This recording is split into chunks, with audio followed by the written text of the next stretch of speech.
अस्सलाम वालेकुम। मेरा नाम डॉक्टर उमर फ़ारूक है। आप लोगों में से अक्सर ने नोट किया होगा कि बाज़ औक़ात पाँव की उँगलियों के दरमियान में एक वाइट कलर की इन्फेक्शन हो जाती है, जो बाद में कई दफ़ा ग्रीन कलर या ब्लैक कलर में भी चेंज हो जाती है। ये बेसिकली फंगल इन्फेक्शन होती है और इसको हम टीनिया पेडिस या एथलीट्स फुट कहते हैं। वैसे तो टीनिया पेडिस या एथलीट्स फुट्स की और भी बहुत सी इकसाम है, यानी पाँव में काफ़ी जगह पे होती है, लेकिन जो पाँव के दरमियान उँगलियों के दरमियान में होती है इसको हम inter digitalis type tinea pedis कहते हैं। इसमें आमतौर पे ख़ारिश काफ़ी ज़्यादा होती है और ये ख़ारिश उस वक्त ज़्यादा होती है जब आप सॉक्स या शूज़ उतारते हैं। और ये वाली जो प्रॉब्लम है ये उन लोगों में ज़्यादा होती है जो ज़्यादातर बंद शूज़ यूज़ करते हैं या जिनको पाँव में या वैसे पसीना ज़्यादा आता है। और और ये उन लोगों में भी ज़्यादा होती है जिन लोगों का काम ऐसा है कि उनके पाँव अक्सर गीले रहते हैं।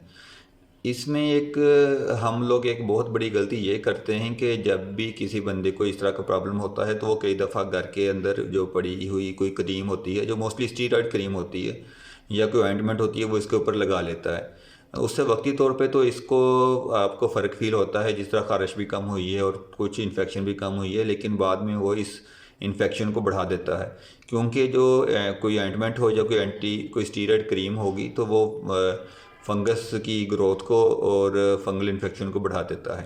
इसमें आपने कोई भी क्रीम या कोई ऑइंटमेंट या कोई इसकी और कोई चीज़ या लोशन वगैरह डॉक्टर के मशवरे के बगैर बिल्कुल भी इस्तेमाल नहीं करना। डॉक्टर से पूछें, वो आपको किसी मुस्तनद डॉक्टर से मशवरा करें, वो आपको एंटी फंगल क्रीम या एंटी फंगल लोशन प्रिस्क्राइब करेगा।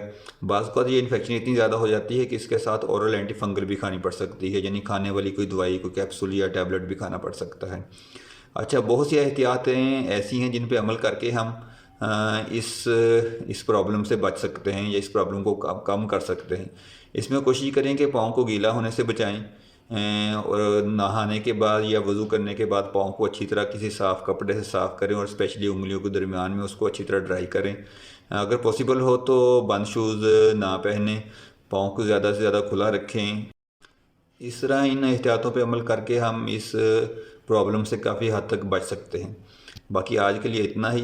आज यही बताना था आपको कि कोई भी क्रीम या लोशन भी वो बग़ैर डॉक्टर के मशवरे से इस्तेमाल नहीं करनी चाहिए, क्योंकि ये भी बेसिकली मेडिसिन ही होती है और मेडिसिन कोई भी बग़ैर किसी मुस्तनद डॉक्टर के मशवरे के बगैर इस्तेमाल नहीं करनी चाहिए।